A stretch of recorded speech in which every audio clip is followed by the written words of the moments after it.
Call to order the meeting of Mayor and Council. Thank everybody for being here. Happy Valentine's Day. If you'll rise for the opening invocation by Councilman Santos. Dear God, I pray that you grant us grace, intelligence, and wisdom so that we may better serve you and do as you will. I would like to give thanks for the many blessings that you have bestowed upon us all. I'm very grateful for the opportunity to have served with this body, Mayor and Council, our community, and for all the love and joy in the world today. Amen. Amen. Please remain standing for the pledge. Allegiance to the flag of the United States of America and to the republic for which it stands, one nation, under God, indivisible, with liberty and justice for all. You may be seated.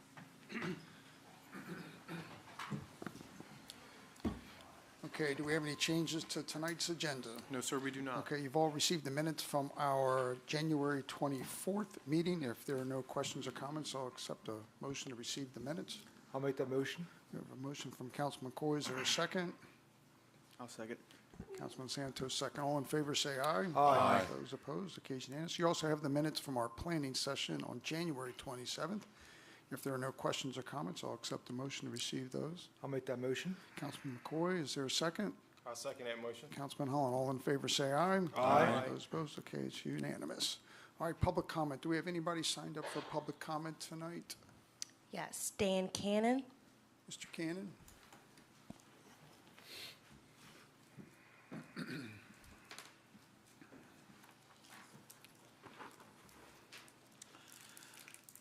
It seems particularly fitting that my public comment about the issues of partisanship and incompetence surrounding our recent local boards of election is presented this evening when a slate of new election officials is to be appointed. New business number 8. Everyone should be aware.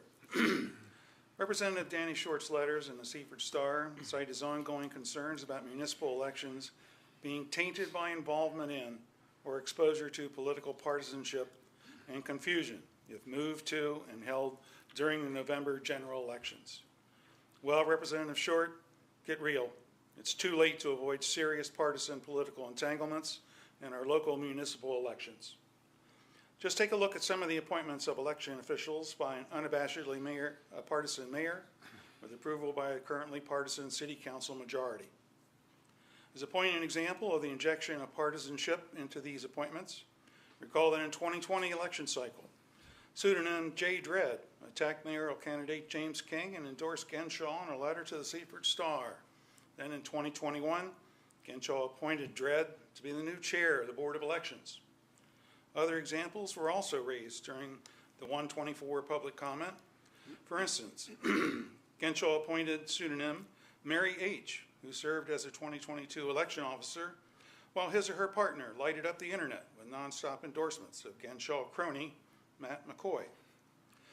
During the election of 2022 Board of Election member, pseudonym T. Greeter, a Genshaw appointee, wore a logo t-shirt of an organization nominally supportive of the incumbent mayor. Ultimately, Greeter had to be removed from his self-appointed role when some voters entering the city hall complained that they felt intimidated and bullied. Regarding incompetence, first it must be noted and remembered that the 2020 Board of Elections, appointed by Mayor Genshaw, was illegally constituted, having only 3 members instead of the required 5 by the charter. Then in and around those same 2020 elections, this 2020 Board of Elections practiced staggering incompetence in a virtual parade of mistakes. Before the start of those elections in 2020, this 2020 Board of Elections, chaired by pseudonym T. Real, conducted 2 illegal secret meetings. As part of the election, Real and his BOE compatriots allowed the legally wrong people to count absentee ballots and the legally wrong people to sign the certificate of election. Real and BOE compatriots wouldn't even allow their names and contact information to be publicly posted, which was explicitly required by law. Eventually, Anthony Albans, Delaware's Commissioner of Elections, had to overturn the Seaford 2020 Board. Thank you, Mr. Cannon. Appreciate I it. am going to ask to be allowed to be continued, like other people who have given public comments in the past have been allowed to continue, up to 5 minutes at least. How much longer do you have, Mr. Cannon? Do you know? I believe I have about 2 minutes. Okay, we'll grant it this time. I would expect that it would be granted at any time somebody has to finish their public comment, It'll as be- it was granted for other people, and not especially just for me. It's at the privilege of the mayor to decide whether that'll be done, Mr. Cannon. So please continue, and we'll move on. I thought there was elimination of the interruption to public comment, No, sir? but you allowed other people to do that. Other people asked. Not all other people did ask. Mr. Cannon, I reviewed it very carefully. please continue on with your 2 minutes, and we'll listen. Very nice of you. You're welcome. Again,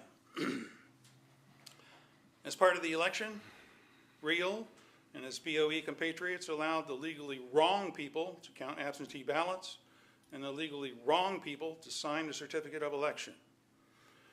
Real and his BOE compatriots wouldn't even allow their names and contact information to be publicly posted, which is explicitly required by law. Eventually, Anthony Albence, Delaware Commissioner of Elections, had to overturn the Seaford 2020 Board of Elections' wrongful denial of multiple instances of misconduct in and around the 2020 elections. Last year in the 2022 elections for mayor, serious incompetence in our local 2022 Board of Election, led by the aforementioned Dredd, was demonstrated by, 1, failure of this Board of Elections to distinguish between ballots cast and votes for each candidate. 2, mistaken counts of ballots were reported to the public on Election Day. 3, post-Election Day recounts of absentee ballots with more mistakes made. And 4, lingering doubts about the possible past misreporting as ballot vote tabulations were, quote, always done this way, according to Dredd.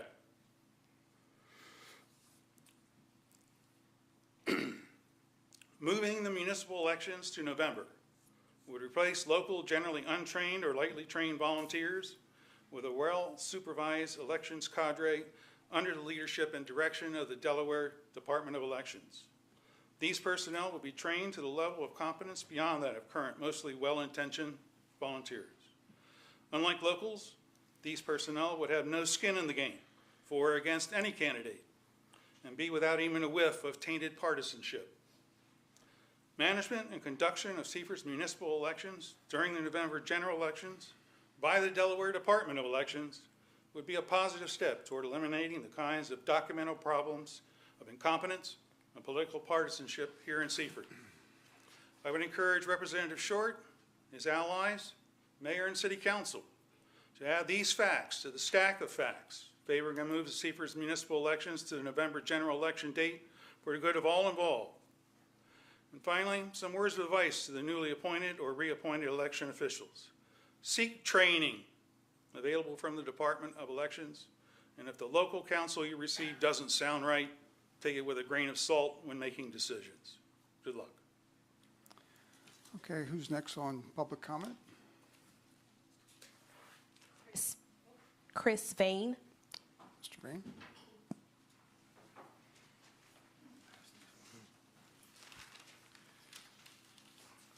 Thank you, Council. Mayor Ginshaw, City Manager Anderson, Chris Bain, 133 North Pine Street.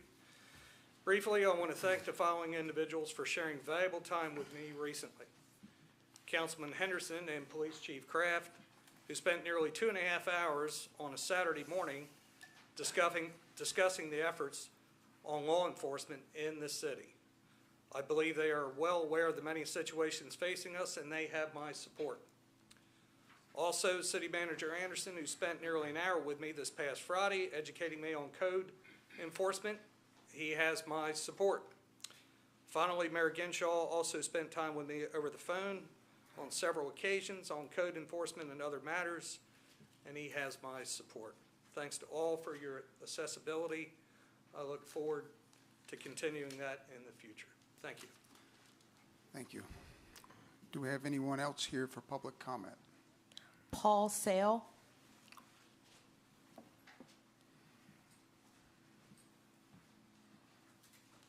Mayor, to the council. How you guys doing? Evening. First thing I want to say is, if there is anyone here from the Seaford Star taking notes to write an article, please, my last name is spelled C-E-L-L, not S-E-L-L. Again, I'm pleased to come here to thank you guys, Mayor, City Councilman, about concerns I brought up to you, and I'm seeing progress. Things are being done. It's a good start. It's not completely done yet.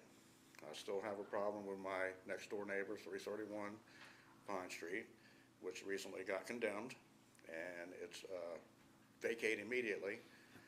I have on my phone right now video of these people taking furniture into the house. If they're supposed to be vacating, why are they taking furniture into the house? So there's still work to be done. I hope it gets resolved soon. And I did some inquiring about this property has been condemned on several occasions. I also know that the landlord has been given several certified letters to clean up his act. And I wanted to find out, how many times can these places be condemned? Well, I found out that basically they can be condemned forever, and he can fix up whatever he fixes up until the next time it gets condemned. To me, this shouldn't be allowed. They should be allowed a certain amount of condemnations. I would say first condemnation, give them maximum 90 days to get the stuff fixed. Second condemnation, give them 60 days. Third, 30 days. Fourth, you're done. You know, you're not meeting standards. So, but I do want to thank you guys for the work you have been doing, and I'd like to stay involved with all of you. I think you guys recognize me now. I've been to quite a few of these meetings because I used to complain just to family and friends until I came to the first meeting and voiced my concerns and found out it is a way to get things done. So I want to stay involved. I want to learn more about the process. I don't know all the processes yet, but hopefully with communicating with you guys, I'll be able to learn more, and together I think we can get Seaford going in the right direction. Amen. Okay. Thank you so much. Thank you. Dale Short.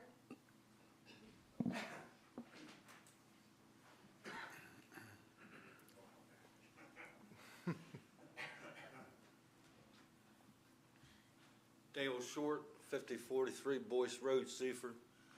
I'd like to thank everybody for the last time listening to me and everything. I'm not going to harp on a whole lot tonight.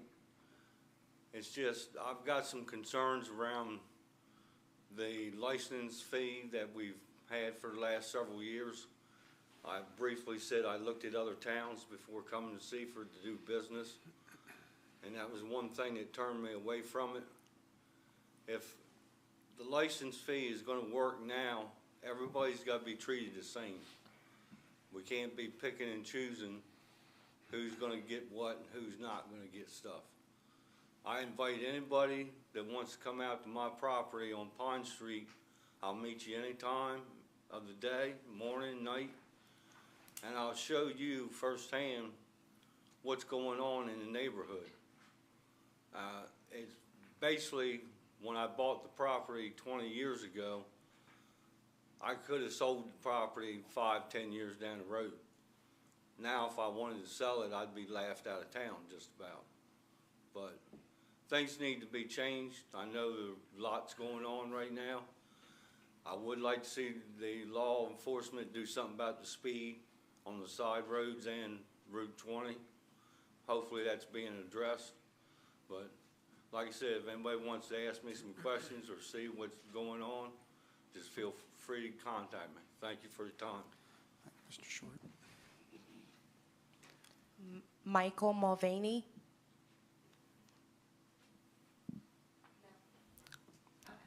He just signed That's- up present. That's all. That's it. No one else for public comment?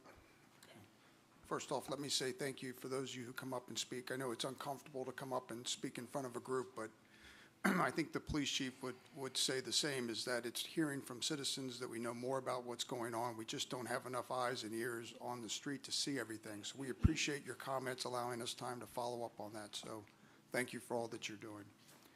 Okay, do we have any correspondence? No, sir, we do not. Okay, under first new business, we're going to call up Mr. Nutter to go over the new opioid settlement. Good evening, Mr. Mayor and members of council. My name is Jamie Nutter, and I'm an attorney with the law firm of Parkowski, Girk, and Swayze in Delaware.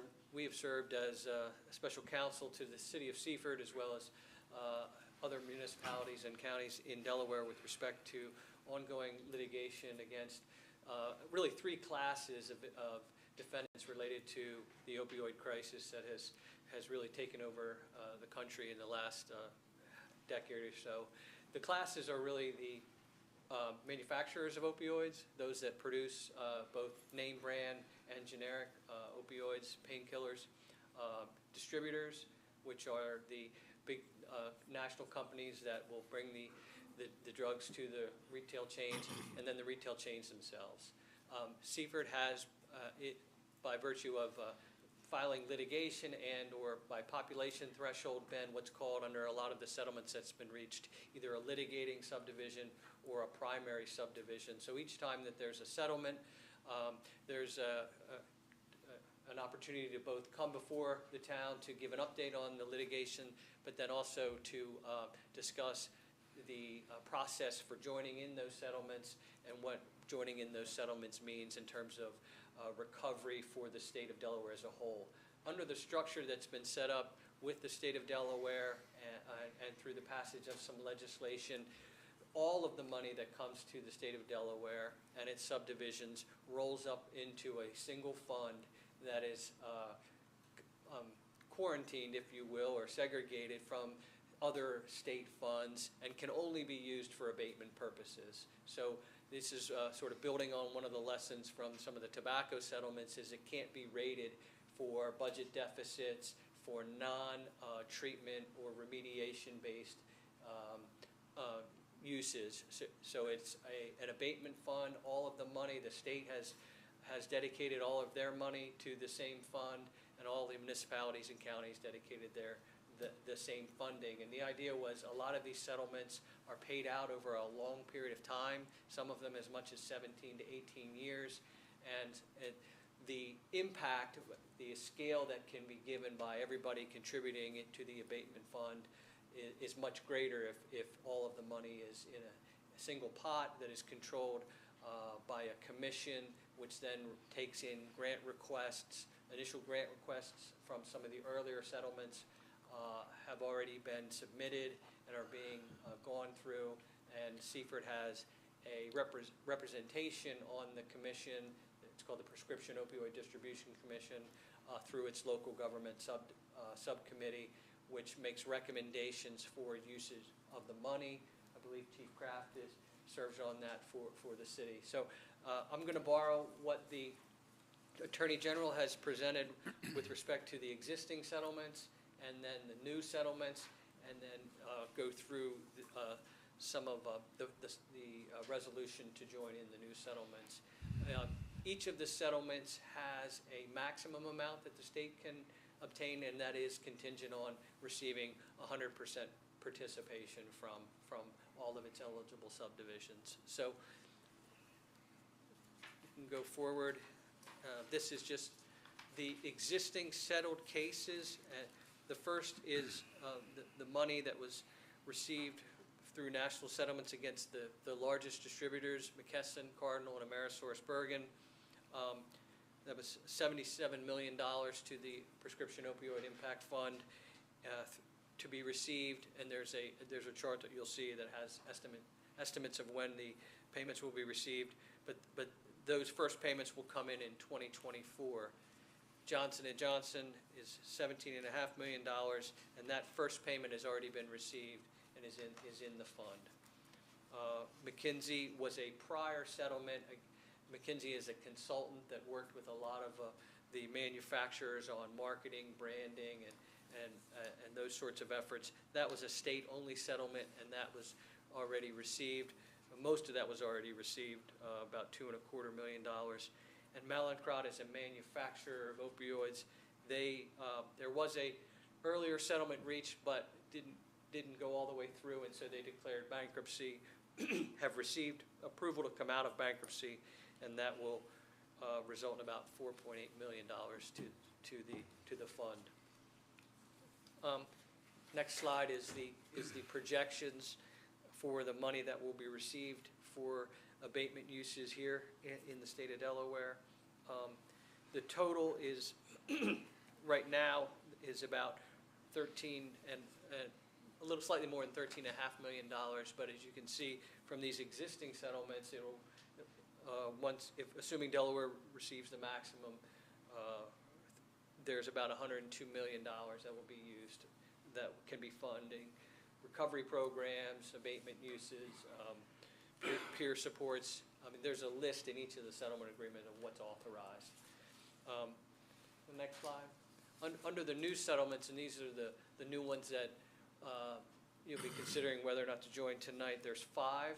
3 involve pharmacy chains, big national pharmacy chains, Walmart, CVS, and Walgreens, and 2 are additional manufacturers, Teva and Allergan.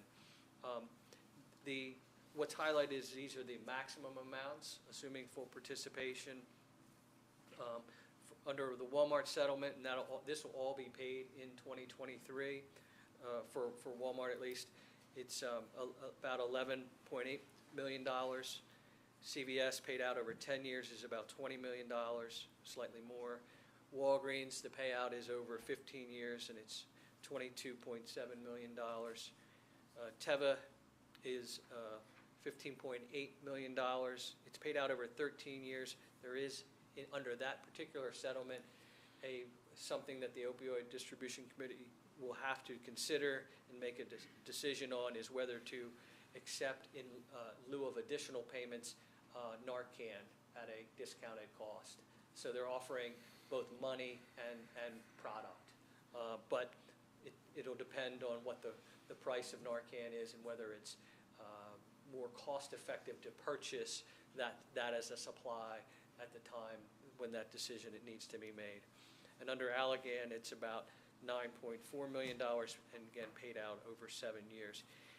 Each of these settlements, and I recall coming to the council individually and talking about some of the benefits that could be obtained in addition to money, but for treatment and abatement, but was also injunctive relief, change in the manufacturer's behavior, change in the distributor's behavior, related to prescribing, whether sort of over-prescribing, picking up red flags, not just flooding communities. And each of these settlements does have injunctive relief as well, which I think is important. For instance, in manufacturers, there's limits on marketing. They can't give incentives to sales agents based on how much sales they make, things of that nature. There's also, for the pharmacies that are supposed to pick up sort of prescription shopping or things of that nature, stronger injunctive relief related to red flag monitoring, reviewing prescribers, sharing of prescription database information with the prescription monitoring program and other clearinghouses, and those are some of the other benefits from these settlements. Just moving forward, there are a number of other settlements that are still potentially in the works. Purdue Pharma, which was the maker of OxyContin, you've probably heard of, they declared bankruptcy. Their bankruptcy is on appeal now. Delaware originally objected to the terms because one of the families that was really the behind Purdue Pharma as a company made billions, that became billionaires, but there was a feeling that from Delaware and other attorneys general that they weren't contributing enough of their own personal wealth. That did result in the settlement, and now they've agreed to increase their contribution by about $1 billion, but and Delaware has joined, but others, U.S. trustee principally has opposed. So that is before the Third Circuit. If approved in full, that will be about another $45 million to the state.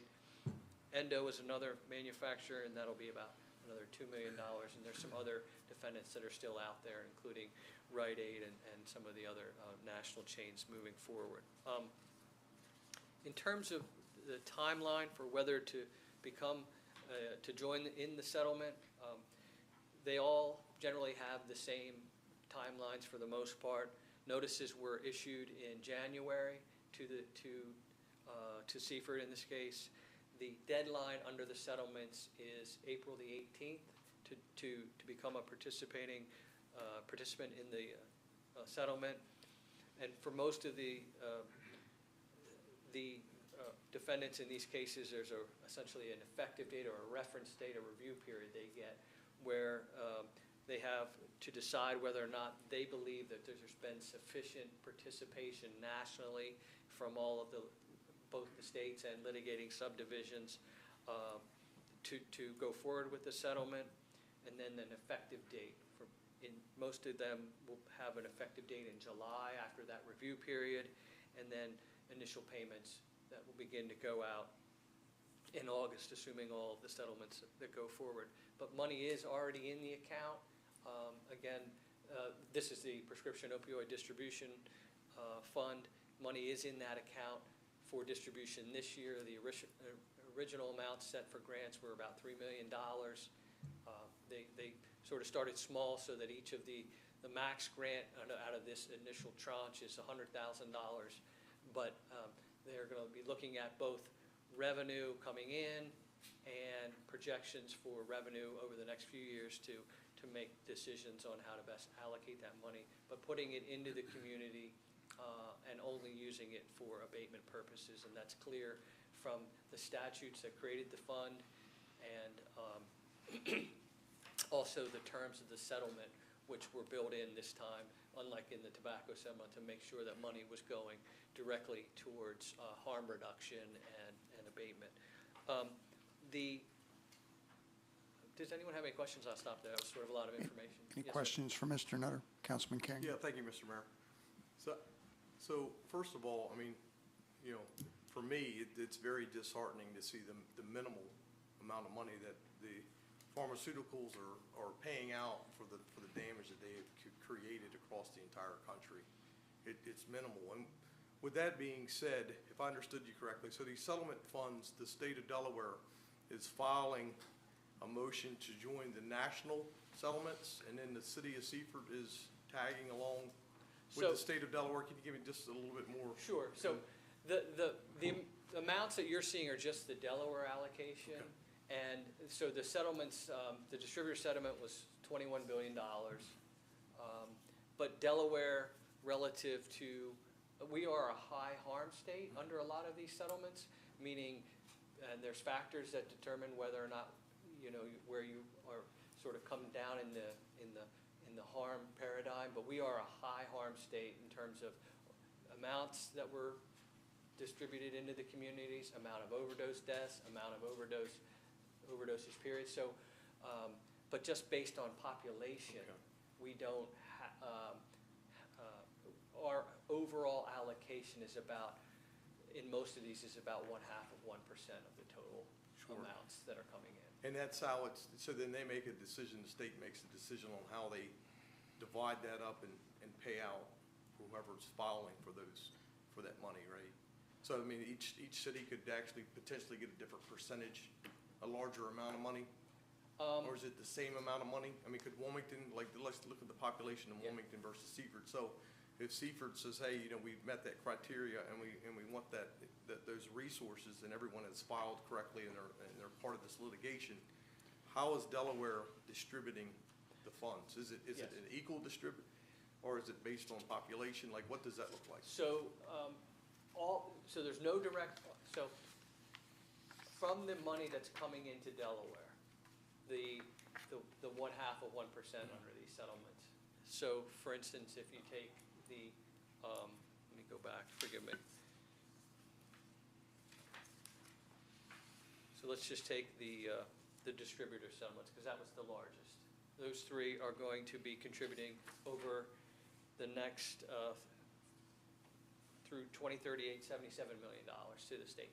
It's all going to the same place.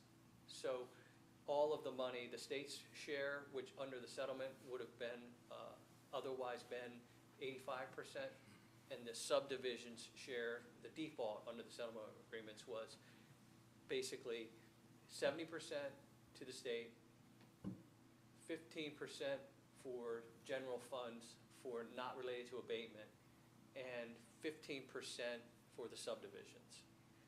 What Delaware and its subdivisions decided to do is take all of that money and put it towards abatement.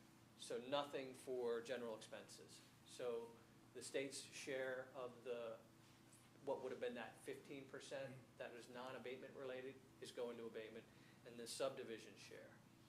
But that's all the state subdivisions, and it's spread out over it would have been received over the 15 years. Right. All right, so it would have been, and then there's monitoring and restrictions and things like that that would have come into play. Sure. So, and that would have been, there would have been a formula for how to allocate that among the subdivisions. Okay. Yeah. And so what does that look like for Seaford? What would it have looked like? Yes. It would have looked like, I don't want to lead you wrong, but, you know, maybe $20,000, $25,000 a year or something Right. like that. And the reason that I'm asking that is our legal expense more than what we're being. You don't have any promised? legal expense? No legal expense, okay. No, sir, yeah. All right, thank you. Yeah. Appreciate it. There's no legal expense because under each of the settlements, there's has a fund set up to pay all attorneys for the state and for any subdivision nationwide. All right, Yeah. thank you. Yes, sir. Appreciate it, thanks. Yes. Other questions? Councilman Henderson? Thank you, Mr. Nutter. To expand on what Councilman King was saying, like the funds, trying to get this right, the funds are only distributed through grant applications, or is it going to be distributed to an encumbered fund in the city for abatement or other purposes to restore the damage done? So in terms of direct allocations to Seaford? Yeah, the allocation is it going to be through a grant application? Is it a contest between all the municipalities that participate to see who writes the best grants and gets an allocation, or is it going to be distributed on an annual basis, like you said, several $1,000s a year? So it'll be allocated by the commission pursuant to the structures that have been set up by that commission, that body, of which there's a local government subdivision that makes recommendations. If the commission does not go along with those recommendations, they have to give a written reason and rationale as to why.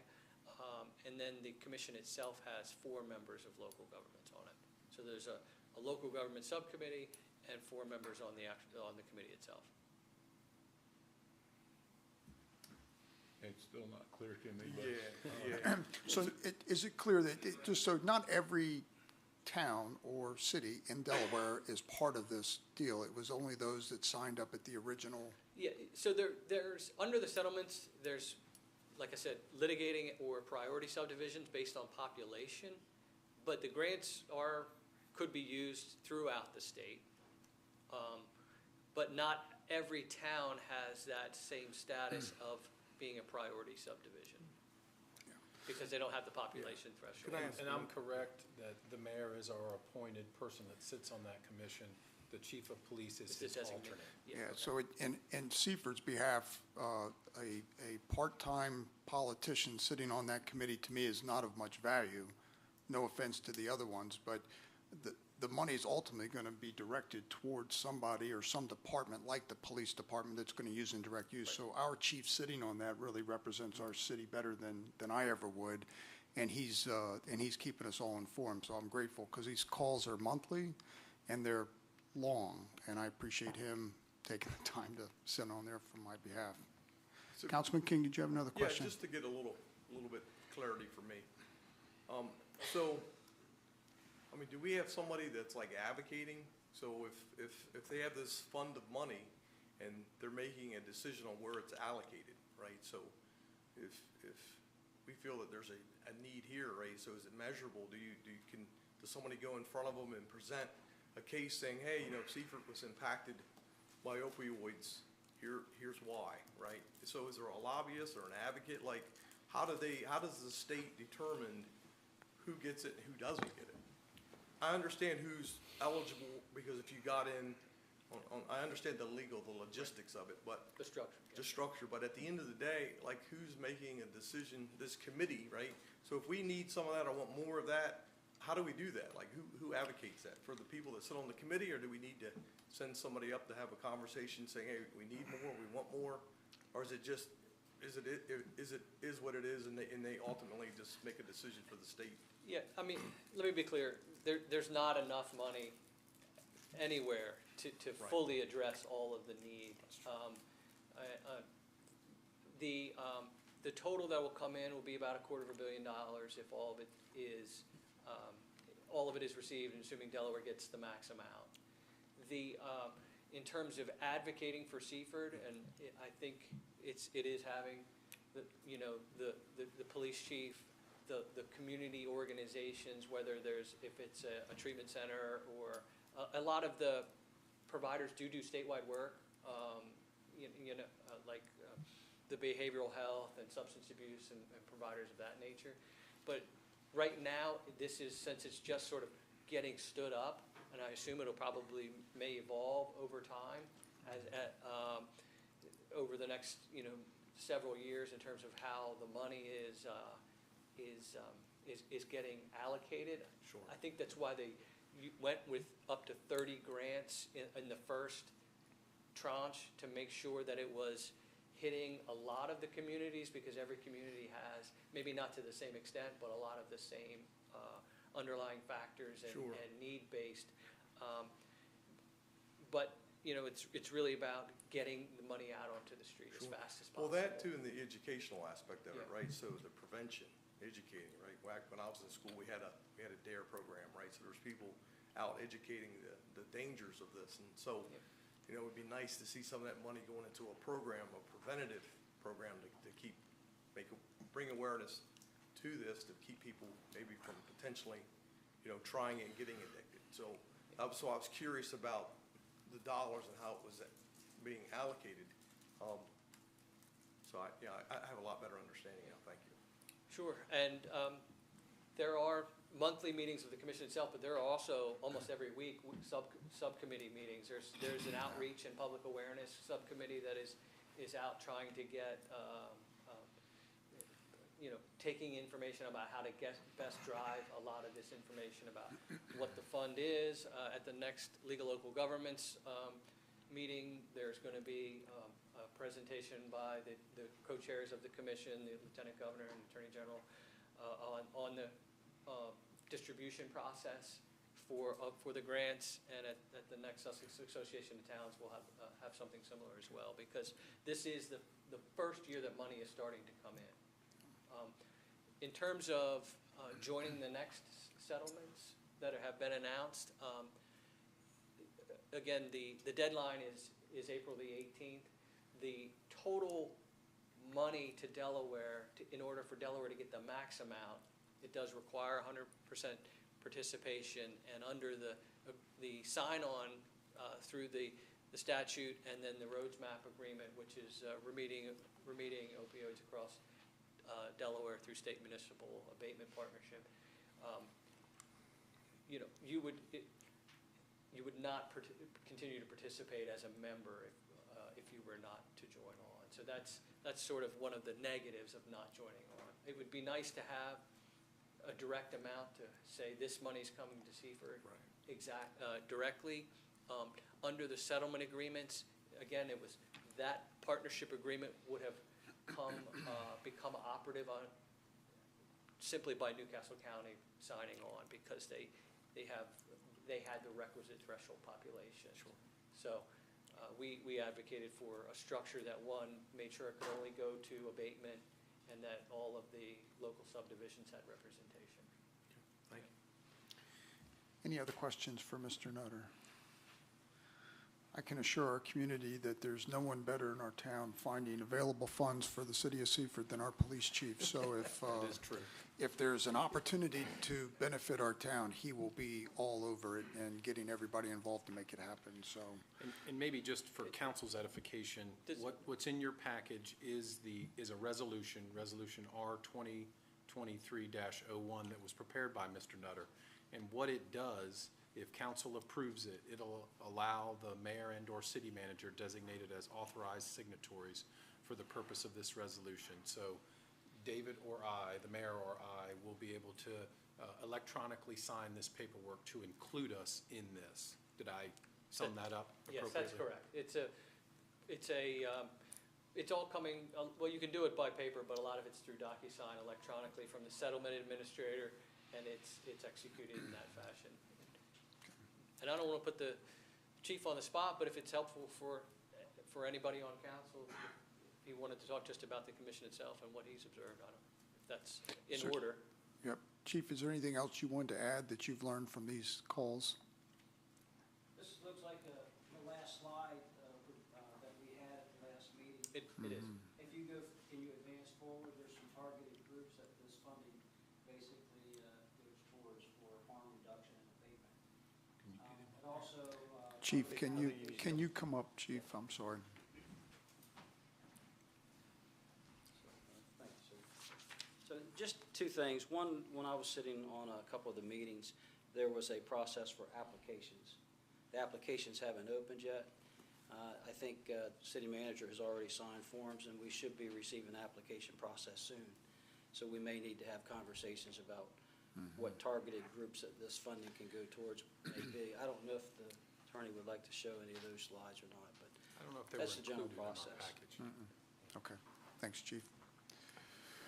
Okay, if there's no further questions, then I will accept a motion. Mr. Mayor, I make a motion to approve the resolution allowing the city of Seaford to participate in the new opioid settlement with Teva, Allergan, CVS, Walgreens, and Walmart as presented. Okay, we have a motion from Councilman Henderson. Is there a second? Councilman King, I'll second the motion. Okay, thank you. Any questions on the motion? If not, we'll do a roll call vote. Councilman Henderson? Aye. Councilman Santos? Aye. Councilman King? Aye. Councilman McCoy? Aye. Councilman Holland? Aye. Okay, it's unanimous. Thank you, Mr. Nutter. Appreciate all your work on this on our behalf. Thank you again, Chief. Thank you again.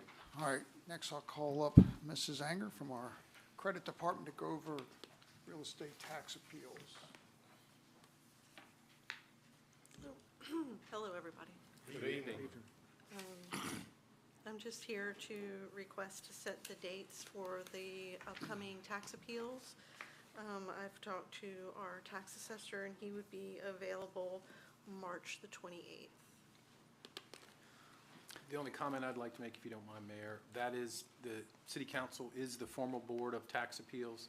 So just please verify if we set this as a date that all of you can be in attendance that date for that hour, because you have to sit as an entire board that date. So we just would like your consideration and approval. Does anybody know their calendar of events that March 28th is an absolute no day for you? Okay. Okay, so if there are no questions with the date, then I will accept a motion. Mr. Mayor, I'll make a motion to approve the request from Kathy Anger, credit representative, to set formal real estate tax appeals to City Council on March 28, 2023, from 7 p.m. until 8 p.m. as presented. Okay, we have a motion from Councilman Santos. Is there a second? Mr. Mayor, I'll second that motion. Councilman Holland seconds. All those in favor say aye. Aye. Those opposed? Okay, it's unanimous. Thank you, Ms. Anger. All right, next we're going to call the chief up again to talk about modified take-home cars. Good evening, Mayor, Vice Mayor, City Manager, council members. Thank you for seeing us today. And I appreciate the opportunity to present this modified take-home vehicle program. It's an opportunity for us to become more competitive with our surrounding agencies. This will certainly improve our retention and recruitment efforts, I believe. And once again, it's greatly appreciated. So currently, we took a look at our fleet that we currently have. We just recently received 2 vehicles. We're about to receive our 3rd one here in the next week. Once that occurs, we'll have enough vehicles to implement this program.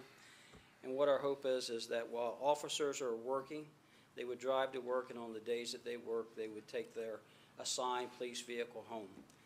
When they're off duty, they would leave that police vehicle there for the opposite rotation, and then they would drive their POV back home. This is a little bit unique. Most agencies have a full-time vehicle take-home program.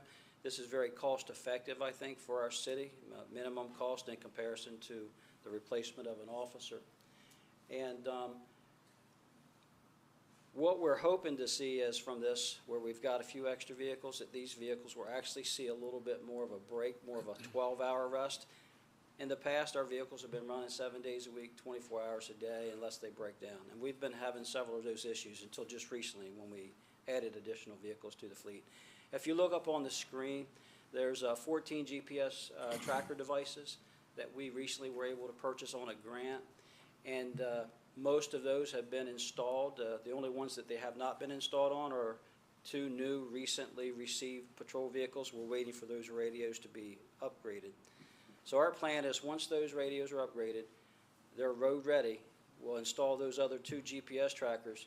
Every patrol vehicle that we have that will be utilized in this modified take-home car program, we will have access to track those vehicles in case something were to happen, to ensure that if we get a report, we can verify that they're within policy.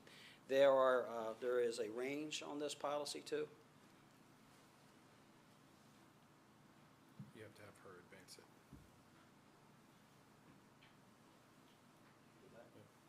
So there's a range on this policy of 20 miles from the police department from 300 Virginia Avenue. All of the officers that are currently hired and among our ranks are grandfathered in. We do have 3 or 4 that are, well, 4 that are outside of the 20-mile radius. Everyone else is pretty much well within that 20-mile radius. So once again, we are looking to take care of the officers that are here. This is an opportunity maybe to recruit more officers closer to town, if not within city limits, which will greatly benefit us as well. I'm available to answer any questions if you have any. Okay, are there any questions in regards to the modified take-home car? Councilman King? Thank you, Mr. Mayor. Chief, I think this is, in my opinion, this is a fantastic program. I mean, I love the idea of police cars being in and throughout our community. I mean, I love it. Can you talk a little bit more about this 20-mile range? So if I'm coming aboard, right, I live 36 miles, what does that look like? So if you just live don't- outside of the 20-mile range and you're hired after the council approves this tonight, I would have to come back to council to make a recommendation for approval to extend that range. If the council see fit, we would update that, and then they would be eligible for a take-home car. But according to the policy as it stands now, if they live outside of that range, they would not be eligible for that modified take-home car program. Yes, sir. Okay, so does that, recruiting officers, is that a little bit of a hindrance? Well, in all honesty, that it could be. It depends on if we have an officer that's a certified officer from another agency that wants to come here that lives outside of that range, or currently the way the policy is written too, if they were to move, even officers that are currently here, they move outside of that 20-mile radius, they'd have to apply for a waiver. We'd have to come back before council. So there's a few options that we have there. We could apply for a waiver for an officer, or we could apply to amend that policy. Okay. This is once again, this is a win at the end of the day for our officers and for the city, I think, to be competitive. If we see the need to come back to council, I think this group pretty much knows I'll be back before council. And I do appreciate your support. There are a lot of agencies that have a longer distance, 30 miles. Some have no restriction. But I think when you're starting a new program like this, I think from our conversations, it's important to set some parameters, and then we can build upon that as we Yeah, move and I forward. agree. Yeah. Just it's an open discussion. Yes, sir. Yeah, Yes, sir. I And I appreciate it. appreciate the question there. Councilman McCoy? Along those lines, any idea how many officers currently are outside of 20-mile limit? I do, sir. I have a list here. I didn't want to publish the names and Fair the enough. addresses. No, it's Trying to get a rough idea. But I can tell you exactly. We have 4 officers that are currently outside of the 20-mile radius. Thank you. 10-4. Yes, sir. Any other questions? If not, I'll accept the motion. Mr. Mayor, make a motion to approve the request to implement a modified take-home vehicle program at the City of Seaford Police Department as presented. Okay, we have a motion from Councilman Henderson. Is there a second? I'll second that motion. Councilman McCoy seconds. Any questions on this motion? If not, we'll do a roll call vote on this one. Councilman Henderson? Aye. Councilman Holland? Aye. Councilman McCoy? Aye. Councilman King? Aye. Councilman Santos? Aye. Okay, it's unanimous, Chief. Thank Thank you you. very much. I just want to take a quick second to once again thank the mayor and vice mayor and council for this. This will go a long way for, I think, our recruitment efforts and retention. No, we appreciate Thank you. everything. Thanks, Chief. All right, next we have the cross-connection plan, and that's Director Mears. Yep. Cross connection. Good evening. So maybe a year and a half, 2 years ago, we were told by the state that we have to come up with a cross-connection control plan and enforce the plan by about a year from now, this time next year, or something like that. So about a year ago, we contracted with the National Water Specialties Company to go ahead and administer the program for us. They sent letters out. They confused everybody. It's been a little bumpy, because a lot of people don't know what they are and what they should have and all that kind of stuff. So this is the actual plan that states what's required as far as installations, where they go, how they're to be tested, the enforcement of the program, all that sort of thing. It's a 16-page document of a lot of regulation. So basically, just to give you a little rundown of what's in here and what I'm proposing is all commercial industrial applications will have a backflow preventer. So what that means to every business is that most businesses, we have 504 properties listed that are requiring these. About 20% or so have already come in compliance. And a majority of the rest of them do not even have these devices. So what that means is they have to purchase and get a device installed, and then after that, there is a yearly inspection requirement. So they have to pay somebody to come out and have to be a certified inspector, and they have to test these devices. So there is a burden to the business owner, but I will just say that this program is nothing that we asked for, but now that it is required, it will help us protect the water system even more moving forward. So with that, I'll take any questions. So there are a lot of questions around this. So partly because this is fairly expensive and you're asking a business to do something that currently they're not experiencing any trouble, so they're wondering why are they forced to. So do we have a timeline on this? And if that, how are we going to enforce that? I think people want to know the parameters. Sure. Of how long they can go without. Well, the biggest thing is we have to have this plan and a program in place by this time next year. So 1 year, it's got to be in place. It got to be in place. Doesn't mean that everybody has to be in compliance. So we're still going to work with everybody.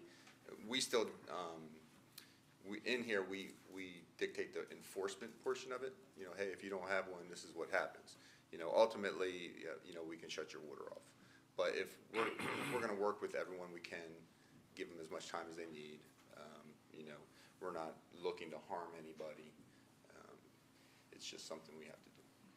Do we have, and I know we probably don't get involved in this or do this, but do we have a recommended list of people we would refer people to that do this in town? That I think that's part of the problem I've heard is people are having trouble finding people that do this kind of work. Yep.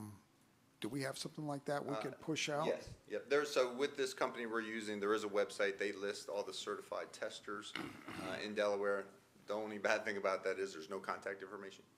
So it's kind of useless almost, but I've been working with them to get that information installed into that website. I do have a list of people that do the inspections, as well as any certified plumber can do the installation, but it's a special certified tester that has to do the annual testing. So it's kind of sometimes the plumbers are also certified testers, so they can do the installation and the testing, and sometimes it's different. Okay. All right. Questions from council? Yeah, I have one. Yes, Councilor King. Thank you, Mr. Mayor. So Burley, the conversations that we have in the liaison meeting, so, I mean, at the end of the day, the last thing the city of Seaford wants to do is implement additional cost anyway, right? Right. So can we go just a little further in depth on the whole reason this program is even implemented, right? So what's the reasoning behind starting with commercial and retail establishments? Like, what's the end game? Like, why are they mandating this? Why are they mandating? So I was told that it came out of Flint, Michigan, because they had a Legionella breakout there. So then the federal government got involved because they were already there for other things. And then the federal government, I guess, started getting into, hey, aren't you supposed to test these annually, things like that. And then now, since the federal government gives the states so much money to then pass down to us and things like that, they told the states that, hey, you have to start start enforcing the laws that are already on the books. So that's what I've been told. Sure. So it's ultimately to have clean water, right? So you're keeping the water, you're keeping everyone safe, you're keeping the water from getting polluted. Yep. So the whole reason for this installation is to keep the residents or city of the drinking water safe. Right, correct. All right, thank you. Appreciate that. We think the federal government would be more concerned about balloons flying over them. I don't know, water's pretty. It had to come out. Okay. Any other questions for Director Mears? Councilman Henderson? Yeah, we've had a discussion, a couple of discussions about this that maybe the council's not aware of, but my concerns about this ordinance, although it's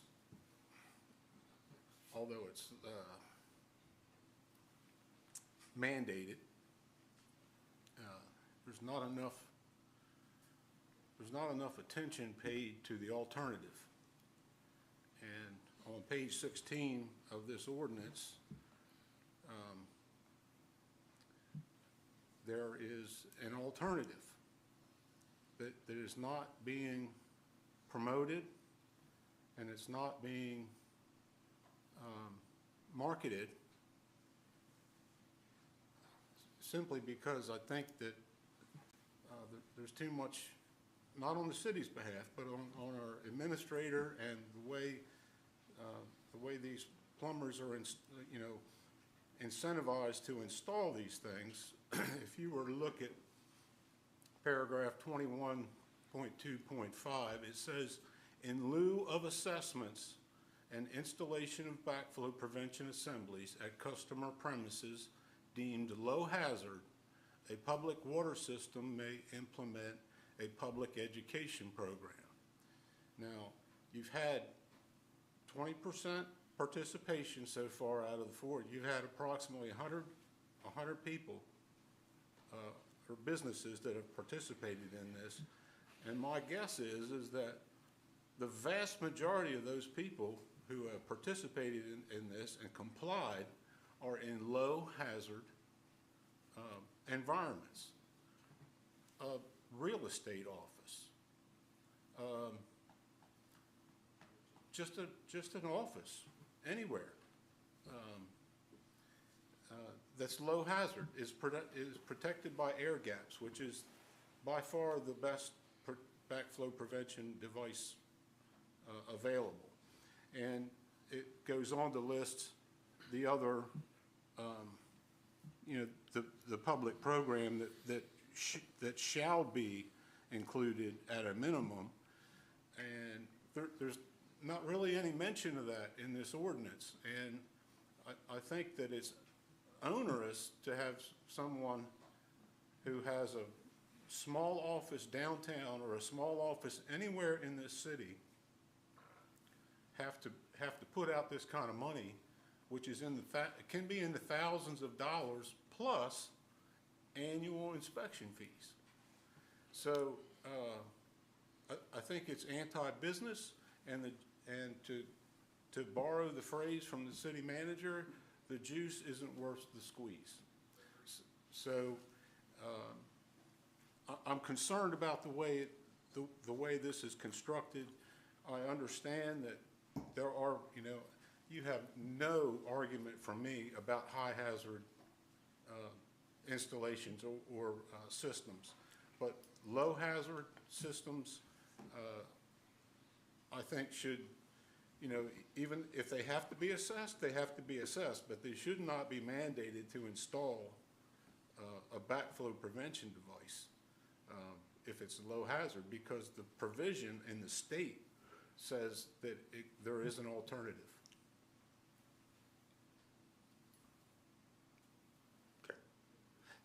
If I could respond to that. So there is, you can have an air gap.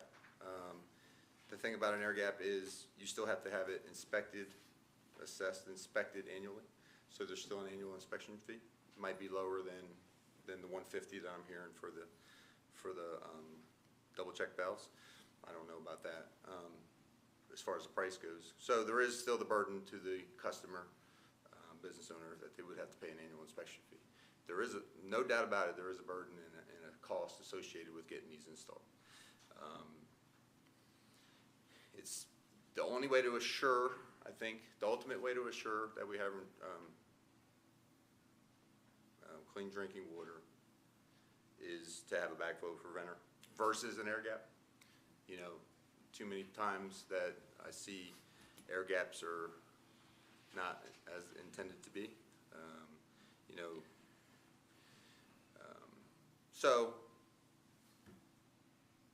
as in my position, you know, I have to, this is the best way I think to protect our water system. Ultimately, you guys make the decisions how you want to go forward. Councilman Holland. Hey, bro, if you could, who makes the decision on who gets this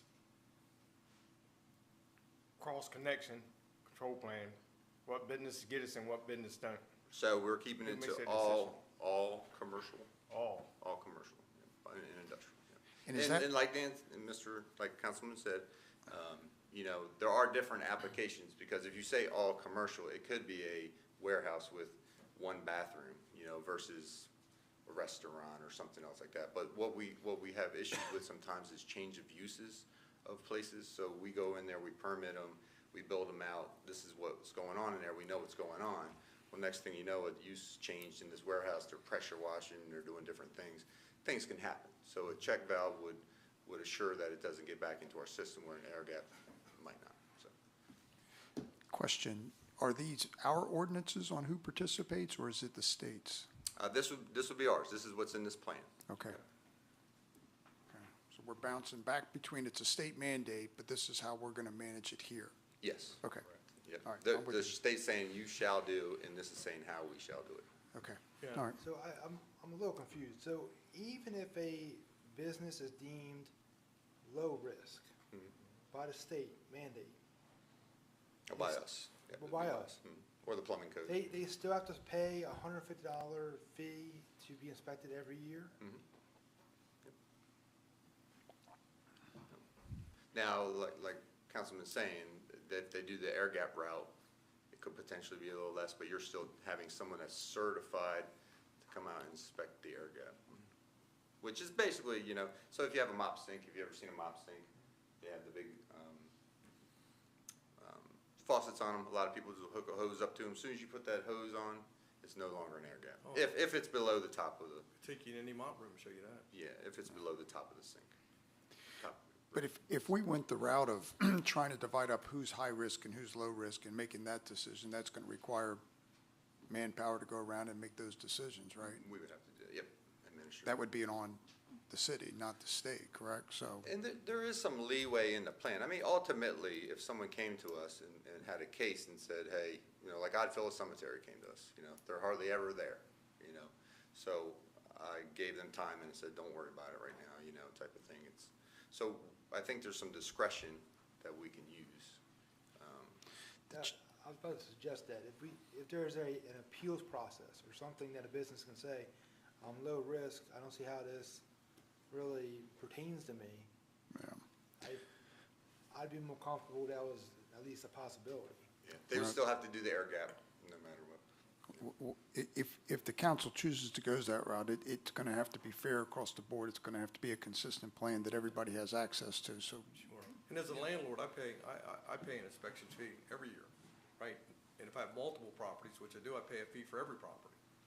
So, I mean, I think at a cost of doing business, it the end of the day, I mean, this isn't a program that we haven't implemented throughout the city. And like I said, in my opinion, at the end of the day, it's all about clean water, safe water. Yeah, that's true. So, Yeah, it protects the resident, you know, it protects your resident customer on Willie Street, Hickory Street, somewhere, that has no clue what's going on.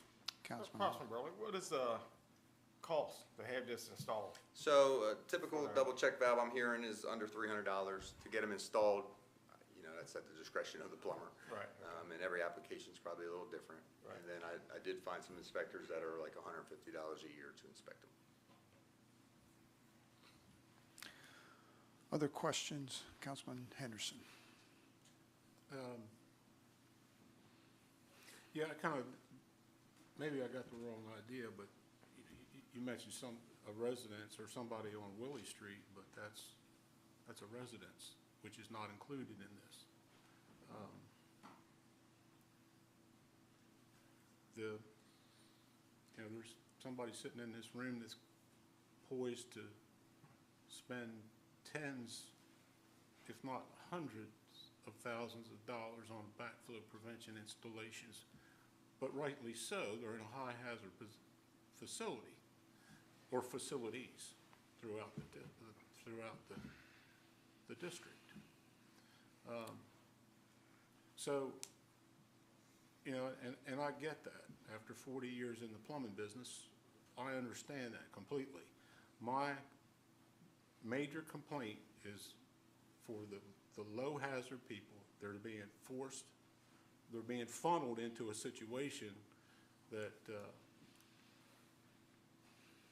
one, they're going to spend a couple $1,000s up front, and then they're going to have to spend in perpetuity a fee to have it inspected. The other issue is that it's not memorialized anywhere in this agreement that you have discretion. It's all shalls. There's no mays. It's all shalls. You shall, you will. So as it's written, I cannot agree with it. If I may, to tag along, that's where I have a struggle too.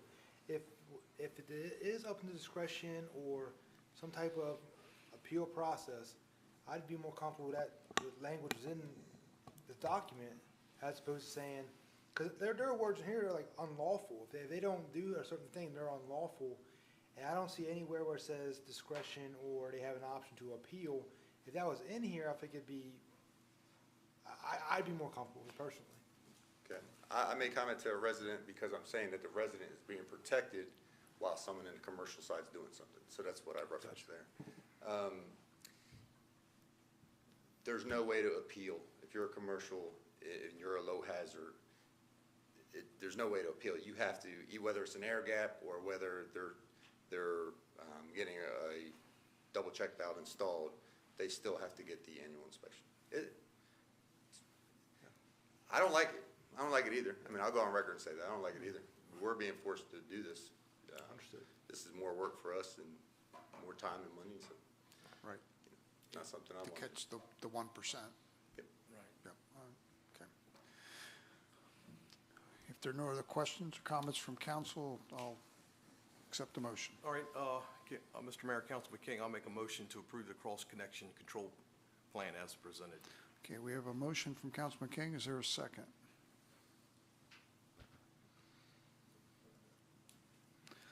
All right, so with no second, the motion dies. So with that, I will accept another motion. Mr. Mayor, I would like to make a motion to table this for further discussion. I need more time to review this. Okay, so we have a motion from Councilman Santos to table. Is there a second? I'll second that motion. We have a second from Councilman McCoy. All right, are there any questions on the motion? All right, we'll do a roll call vote on this one. Councilman Santos? Aye. Councilman Henderson? Aye. Councilman Holland? Aye. Councilman McCoy? Aye. Councilman King? Aye. Okay, so we'll get together and have some more conversation on this and bring that back forward. So thank you, Mr. Mears, on that. All right, next we have Director Merritt coming up to discuss a COLA to the retirees. Good evening. Good evening, Mayor and Council. Good evening. Happy Valentine's Day. Same to you. Same to you. I sent a memo forth requesting permission or authorization to have our actuaries, Buck, perform a COLA study for our current retirees and beneficiaries of the City of Seaford General Employees Pension Plan. And we're asking for a 5% COLA. And basically what that would be, anyone that is currently retired and receiving a benefit, once the study is performed, they'll come back with a number of what that adjustment would be. And they would get a 5% increase on the benefit that they're receiving, and if that were approved. But also, anyone that has been retired for less than 5 years would not receive the full 5%. It would be staggered, so if you had only been retired for a year, you would only get 1%. And anyway, when you get up to 2 years, it would be 2%, 3 years, 3%, until you get to the 5. So if you just recently retired, you wouldn't get anything until the next time around that we would do a COLA. But I looked through our records, and the last time that a COLA study was performed was 2006, and we implemented it, and it was effective March 1, 2007, and that was also 5%. So we have several retirees that have been retired for over 20 years, so it's been a long time, and they've not received any increases other than that one. Okay, so again, what you're voting on tonight is not a COLA increase, but just a study to be performed, Yes. okay? So are there any questions for Director Merritt? Councilman Santos? Yeah, if this study is implemented, when do you think we'd get the results back? If it's approved for them to do the study, I will contact them tomorrow. They would have it, I'm going to say, within a month or two at the most. And we were looking at possibly, if it gets approved when we bring the information back to you, we would like to have it implemented as of July 1. So it would be fairly quick between now and July. They would come back with the information. Okay, any other, Councilman Henderson? So, hypothetically speaking, the Buck does the study, and they recommend a 5% COLA, and we vote on it and approve it. Those funds would come out of the retirement fund and not general fund? Correct. It would be out of the pension fund. Thank you. Okay. Any other questions for Director Merritt? If not, I'll accept the motion. Mr. Mayor, I make a motion to approve Buck, the city actuarial consultant, perform a study to implement a 5% COLA applied to anyone in retirement status, including retirees and beneficiaries as presented. Okay, we have a motion for Councilman Santos. Is there a second? A second. Councilman Henderson, second. All those in favor say aye. Aye. Those opposed? Okay, it's unanimous. Thank you, Mrs. Merritt. Next, we're going to invite up Ms. Heineke to go over the Sustainable Energy Utility Grant funding. Good evening. Good evening. So in your packet, you have a memorandum of understanding. It's basically a contract between the city and Energize Delaware to release grant funds in the amount of $133,953 to purchase 3 new electric vehicles, 2 dual charging stations, and the funds will also cover related costs for installation, infrastructure, and branding.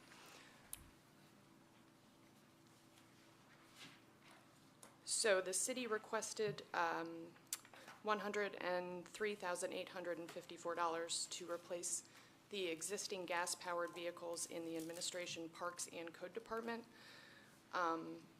You'll also see that we had Seaford funds provided in the amount of $20,000 Those were previously budgeted funds to replace the vehicle in the Parks Department, so it was already budgeted.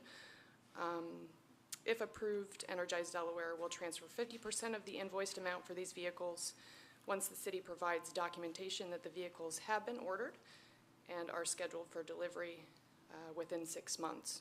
The remaining 50% will be transferred upon delivery of the actual vehicles.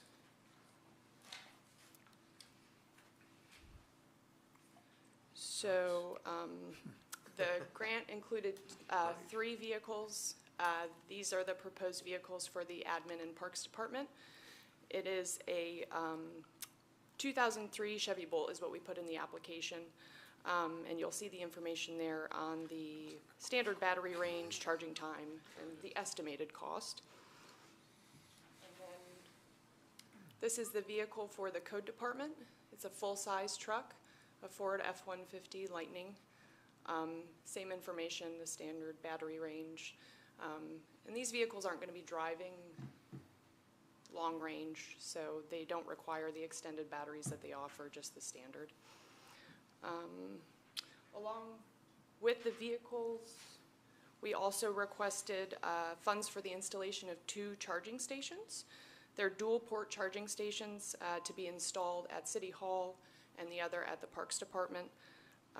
The estimated cost for the project is $44,305. We received approval for $30,000, just a little over $30,000 from Energize Delaware. The city agreed in the application to cover the funds for the installation and the labor. And then we're also going to be applying for the DENREC EV charger rebate as well to cover the remaining costs, which would be just over $6,000.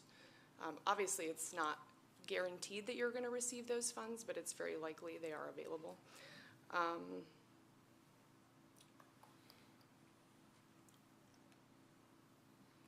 So those are the dual port charging stations. And I have been, these are similar to the ones that we already have across the street here. They will work, SEMA Connect will work with the city to implement the system by which we, since it will be for city vehicles, we already have a fuel system in place. They will work with whatever company we have to try to implement whatever our system will be for monitoring how much electric usage. So they do have a few funding guidelines that go along with the grant. They do require that once we take ownership within a certain period of time, we do put decals on the vehicles to show that they were funded through Energize Delaware. And then they do require also that any sort of public press releases, social media posts, anything like that, that we work together with them if we do anything like that. Does anybody have any questions? Okay, any questions for Mr. Henderson? Any thought been put into security for these chargers? I mean, they're dedicated to city use, so what prevents somebody from pulling up there and plugging in? So if you'll just go back to the picture of it, these are dual head chargers. Each one we're going to install has one base with 2 heads on it. As the city clerk stated, we're going to have a swipe card or something for the city vehicles, but both these locations are intended to also serve the public. So the one at City Hall here would be, obviously if our fleet grows, we'll be able to use that, but as EVs become more ubiquitous, we really need to have these throughout the city for the public to use. So this will have a dual purpose, as well as the one out at the Parks building. It will charge our vehicle when it needs charging, but if a parent is there or an employee is there, they can also download the app and charge their vehicle at that location. So it extends our fleet. Both locations, yes, sir. They will be public. So what happens when the city vehicle needs a charge and both spots are taken? So it's interesting when you work with these, and I have limited experience, but we've actually worked with a local resident who has one. When you plug in the vehicle it locks the charger in. You can't go, as long as the vehicle's charging, you can't pull it out. Once the vehicle is done charging, you can pull it out. So I can disconnect you once your vehicle is charged, and I can start charging mine. So it's designed to. Assuming you can park close enough to it. Correct, and, here, our plan is to put it on the back property line, so there will be, and these cords are, Director Bennett will have to help me. I mean, we actually set them up so that you can actually, the way we position the dual head charger, one of the cords is longer to reach the vehicle that is, it's 30 foot long. There are a lot of factors that go into it. Yes, sir. I just am concerned that, we do this and we're not gonna have access to it because it's gonna be plugged in off hours You're right. overnight. They come in overnight, it gets plugged in overnight, and then if there's no opportunity to charge it, the vehicle will be inoperable, possibly the next shift. Well, and keep in mind too, the vehicles aren't gonna, the charger, the battery itself is based on the usage. So, the vehicles aren't gonna be, driving, all over Delaware, in a day's time. So the amount of time to fully charge a battery is between 7 and 10 hours, depending on the type of vehicle.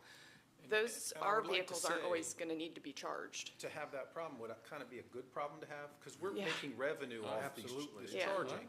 I get that. So what we would do, if we saw that, we would come back to council and recommend additional charging facilities. My initial comment or question was, has there been any thought put into it? And there obviously has. I just am concerned that, when you get grant money and you gotta make it open to the public, that we open ourselves up to not being able to use the facility. We can ask them too, the SEMA Connect, and as soon as we spoke with them to let them know that we needed information on it, they have just continuously been communicating with us. So we can ask them if they have recommendations, because they do the fleet services and just for regular customers, so. So could you go back to, what's the cost of a charging station? Just under $10,000. For the charging station itself. Now, remember, those costs assume we have the talented and capable people we have in the electric department that can do a lot of the work at cost. So if you have to start buying transformers, you have to start extending. Gotcha. It goes up. The other thing. If you have a problem, if the back parking lot becomes a charging station. Location. Charging location for people, because they're smart. SEMA's gonna put it on their app. Correct. And every Tesla and every other electric car is gonna come up there, because the other two downtown are full. Or they're closer to my house. Right. Yeah. So, or they're gonna walk from the apartments, because that's where they're gonna end up parking. Yep. And charging. And I think, I could be wrong here, but I think that these funds will continue. We may have an opportunity to get additional funds. It could be with the SEU. I think the other thing I'll say is, what this grant, the overarching intent of this grant was to help municipalities. It was only open to municipalities. So it was to help municipalities start to kind of, if you will, energize their fleet, EV fleet. So if we start to really, if we can find applications for these vehicles, and I'll talk about that in a second, when we buy additional vehicles in the Parks Department or at City Hall, we need to install additional dual head chargers as well, for exactly what you're talking about. So that was my next lead in, is that shouldn't the city, if they're gonna have an electric fleet, have dedicated chargers at some point? We probably should. It's a good point. Yeah, and I think through SEMA Connect, I apologize for pointing at you. I think through our conversations and what I'm hearing, we can designate those charger heads to be for public or for our fleet. So we have some of those capabilities. So at least you have one with a reserved parking spot that you can charge. We might want to move to that so that it's just for that. And I foresee it being a problem. I think it will get to that point. the reasoning behind why we looked at one truck and these two EUVs, we want to try, I've talked to the Director of Public Works and the Director of Electric. I want them to try the truck, get a feel for it, see if maybe there's an application in their department. You know, we were kicking around today, Director Bennett and I, is a metering vehicle, could that be an electric vehicle? And then we purchase that in the future. And along with that, if it were stationed out at the utility building, we would need to have charging facilities at that location.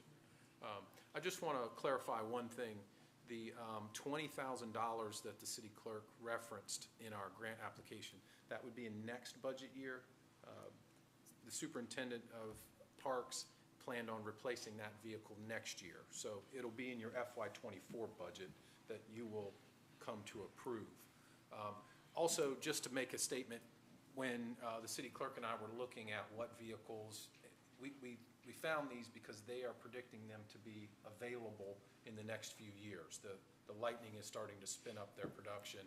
The Bolt EUV is predicting they'll be around. We'll still have to go through our procurement processes, so we'll still have to bid.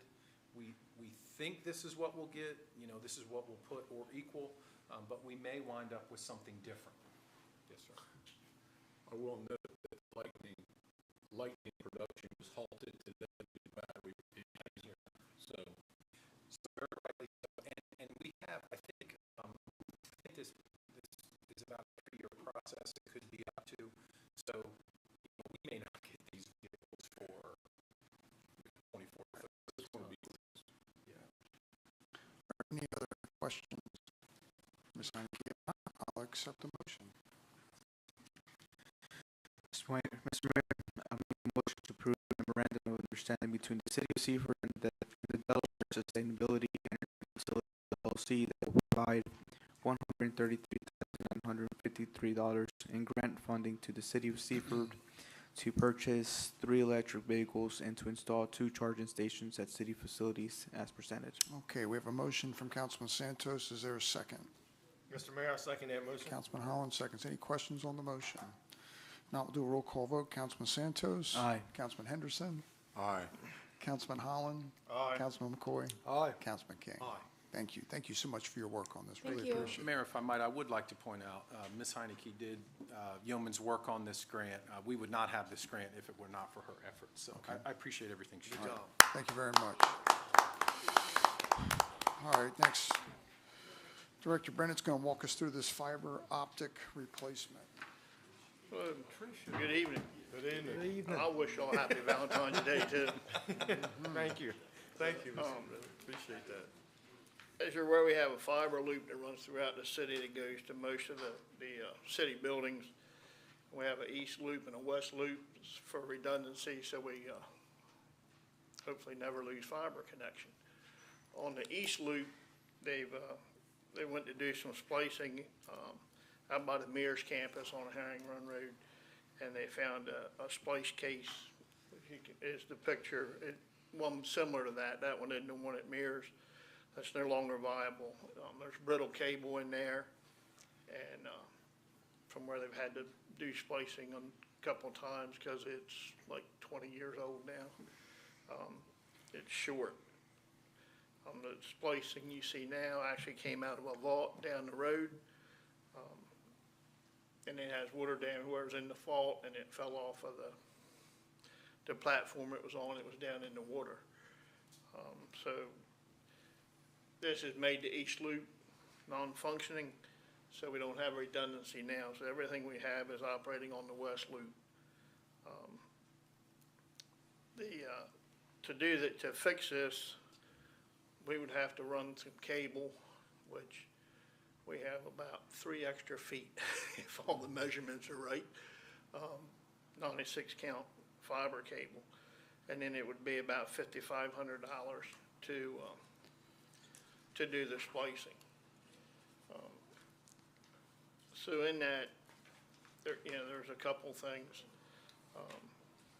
We've added some fiber lately to go out to Adobe Lift Station. And now as our fiber is getting older. So we had some in stock. I ordered some for a project that'll be in your FY24 budget for our capacitor banks. So we need to start keeping some stock of cable, so if something like this happens again, they'll tell you right now that this cable, a reel of cable is about a 15-week delivery, but the last one I ordered at 15-week ended up being about 22, 23 weeks. So like everything else in today's world, it's just a matter of the day you order it, how long it's gonna take to come in. So what they're asking for is to order one reel of 96 count fiber. It'd be 22,900 feet of fiber. The price 2 weeks ago was $1.64 a foot. So that would be $37,556 with the 12-week lead time, but the how it runs, it's probably going to hit in next year's budget. So it would be an unbudgeted item that, so we could get it on order. We don't feel we can wait till July to then place the order, because then fiber may be 6 months out. Right. So, Right. But what I've also done is I added some reorder points for the fiber that we have in stock. We have 48 count and 12 count. So in the future, if any of it gets down below a certain amount, it'll come up for me to get prices and reorder it. So in the future, it would just stay in my budget numbers for inventory. So, they're asking if you would authorize a non-budgeted item in the amount of $37,556 to order a reel of 96 count fiber. Okay, any questions for Director Bennett? If not, I'll accept the motion. Mr. Mayor, I make a motion to approve the request to purchase replacement fiber optic cable and perform splicing necessary to repair damaged cabling that was discovered early February as an unbudgeted expenditure as presented. Okay, we have a motion from Councilman Santos. Is there a second? I'll second that motion. Councilman McCoy, second. Any questions on the motion? Now we'll do a roll call vote. Councilman Santos. Aye. Councilman Henderson. Aye. Councilman Holland. Aye. Councilman McCoy. Aye. Councilman King. Aye. Okay, it's unanimous. Thank you so much. Thank you, Mr. Mayor. All right, next we have the appointments for the Board of Elections. You have them attached. We had some people that rolled off this year. We're asking some others to join on. If you don't have any issues with the names presented, I'll accept the motion.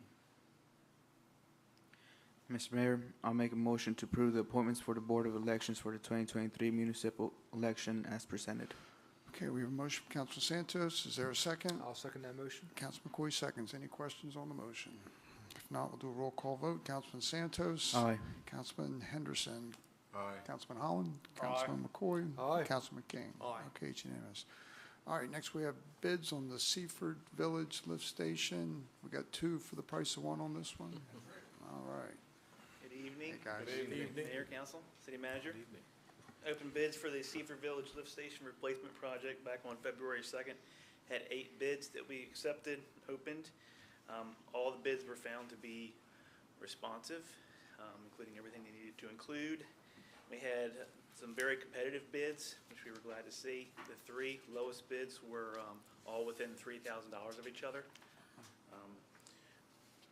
Based on those 3 bidders, we reviewed those references and qualification statements, and we found that Chesapeake Turf was the lowest responsible bidder. So our recommendation for award is that, in the amount of $995,900.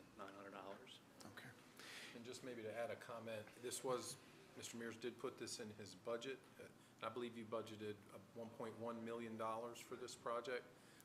This is paid for by ARA funds that the city received. ARPA, thank you. Thank you. Who's Ira? That's cute. You probably think of ERA. Yeah, all right. So we do have the funds on hand for this Perfect. project, and it did come in under budget. Good. All right, any questions for Mr. Derbyshire or Mr. Mears? If not, I'll accept the motion.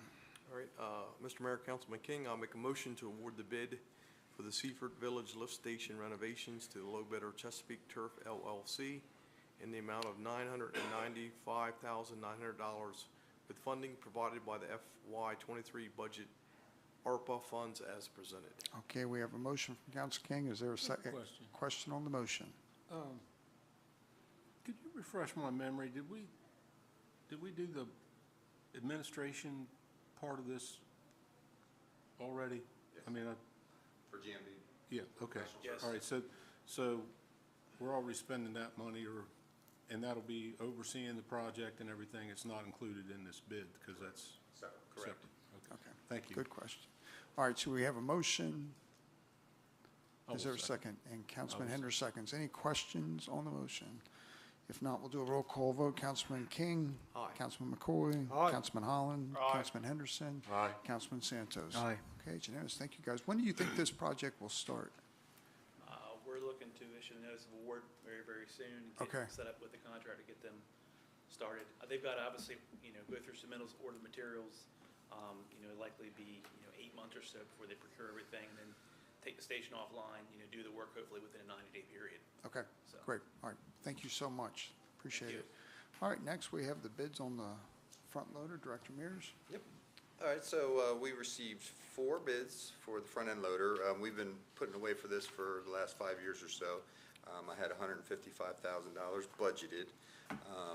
The low bidder, you can see, came in $1,100 lower than the second lowest bidder, but I am recommending the second lowest bidder because they meet all the specifications that we had in our bid.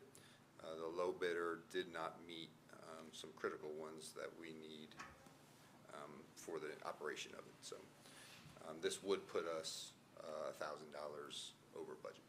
Okay, any questions for Director Mears on the front-end loader bid? If not, we'll accept the motion. All right, Mr. Mayor, Councilman King, I'll make a motion to award the bid for the front-end loader to GT Mid-Atlantic in the amount of $156,000 with funding provided by FY23 budget as presented. Okay, we have a motion. Is there a second? Councilman Holland, I second that motion. Okay, all right. Any questions on the front-end loader bid? If not, we'll do a roll call vote. Councilman King. Aye. Councilman McCoy. Aye. Councilman Holland. Aye. Councilman Henderson. Aye. And Councilman Santos. Aye. Okay, it's unanimous. Thank you, Mr. Mears. And then we have the landscape maintenance bids. Oh, there she is. Hey, Ms. Katie, how are you? Okay. Sorry, I didn't think I was going to make it Good tonight. evening. Good evening, Mayor and Council. So we had just one bid this year for the landscaping maintenance. This is just for the multiple areas, Gateway Park, Kiwanis Park, Police Department. This does not include High Street. Just that is a separate bid. Our one bidder I am recommending is Designscapes LLC for 2023. This is a one-year contract with a 2-year extension, and his total amount for 2023 was $32,699.86. Who were we using before? Designscapes. Okay. He was our past, he was the last bidder that we Okay. had. All right. All right, are there any questions for Ms. Hickey? Councilman McCoy. Just for the public's information, why do we do 2 different bids for High Street and then these properties? So that goes back quite a ways. Years ago, after we first did High Street back in the late 90s, early 2000s, we did have one bid. But as we added more areas, the bid grew large. So some of the bidders said to us they weren't going to be able to bid because the job was so large. So we decided to split it into 2, and we've done it ever since that way. Thank you for the insight. Yes, sir. Any other questions? If not, I'll accept the motion. Mr. Mayor, Councilman Holland, I make the motion to award the bid to Landscape Maintenance to Designscapes LLC in the amount of $32,699.86 as presented. Okay, we have a motion from Councilman Holland. Is there a second? I'll second that. Councilman McCoy seconds. Any questions on the motion? Now we'll do a roll call vote. Councilman Holland. Aye. Councilman McCoy. Aye. Councilman King. Aye. Councilman Santos. Aye. Councilman Henderson. Aye. It's unanimous. Thank you, Katie. Thank you. Appreciate Thank you, Katie. it. Okay, old business. We have none, sir. All right, reminder of meetings. So the only thing we have is the municipal election will be on Saturday, April 15th, and all candidates must have filed by 5 p.m. Friday, February 24th, so that deadline is approaching. And so far for the election, we only have Councilman Jose Santos, who has filed for re-election. That is all I have, sir. Okay, very good. Thank you so much. All right, we'll start off with committee reports, administration, IT, Councilman Santos. Thank you, Mr. Mayor. The report has been submitted in its entirety. The following meetings were attended by city staff and administration. They met with Representative Short and Chief of Police regarding funding requests. They attended the Unified Seaford Prayer meeting, the Code Department meeting. They participated in the MS4 meeting regarding pending permits. They attended the DMEC monthly executive committee board meeting. They met with a Pine Street resident regarding three-quarter housing. They participated in interviews for Communication Specialist 3 at the police department. They recognized Burley Mears and Brian Tiff for their 25 years working for the city of Seaford. They attended the front-end loader bid opening and the maintenance bid opening. For the IT report, they are working on budget items for fiscal year 2024. They replaced the Xerox at the City Hall and Rec with new Sharp model copiers. They're working on scheduling the radio install at the firehouse. They worked with Assurance Media on fiber work. They completed was completed with the SCADA automatic dialer. For finance, they attended the contract negotiation meetings with the IBW Local 126 and reviewed contract documents. They distributed the fiscal year 2024 budget schedules and worksheets and instructions. They participated in interviews for the customer service representative position. They attended, and all other business is routine. Okay, thank you very much. Next, we have Police Fire, Councilman Henderson. Thank you, Mr. Mayor. We have Chief Wilson reporting for the Seaford Volunteer Fire Department. There are 39 calls in the fire department for the month of February so far, and that's an average of 3.0 calls per day. In EMS, there's 126 calls for February for an average of 9.6 calls per day. The total responses for 2023 are 593 calls for an average of 13.4 calls per day.